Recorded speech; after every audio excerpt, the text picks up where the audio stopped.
Hello there. So hopefully you've had a chance to download the exercise. So we're back to Mr. DeVille.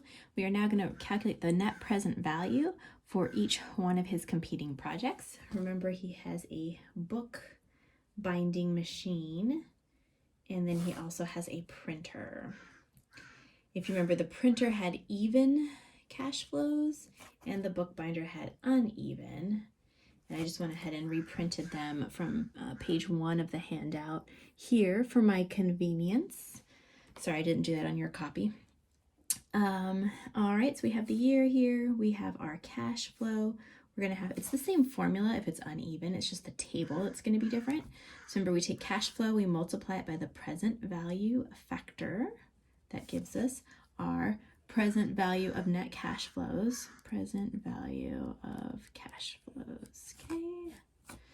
All right, so now in order to figure out our present value factor, I said we needed 3 things. We have to figure out what table are we using, what's our interest rate, and what is our number of periods.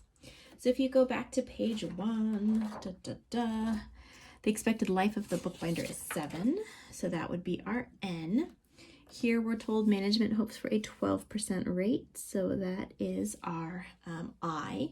Table, we know it can't be the table we used last time. The table we used last time was for even cash flows. The table to use for uneven cash flows is table B1 in your book in Appendix D. Okay, looks like this. So now we have identified our I and our N. Oops. So just go ahead and copy down. So it was 12 and it was, I believe, a 7-year life. So this part's a little tricky, right? So 12 and 7. Yeah. But that is for the 7th year. This is the 6th year, 5th year, 4th year, etc., etc. So you're going to copy all of these rates down and place them next to your cash flow. Okay, so go ahead and do that. So you should have transferred all of your 12% present value factors in that column onto your work paper. Okay, and then just multiply across. So you filled in all your factors and then you multiplied across and you should have gotten the respective numbers there. A total present value of 151,015.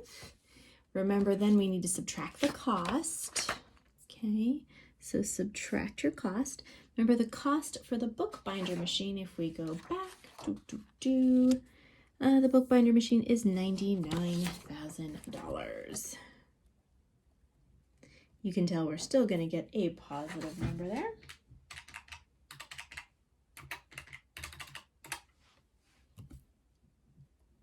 $52,015, a very big positive NPV. Okay, so what happens now, you'd be like, okay, except it's definitely greater than 0. But the problem is we have 2 projects that are competing, so we can't accept more than 1. So let's figure out, because the printer might also have a positive value, right?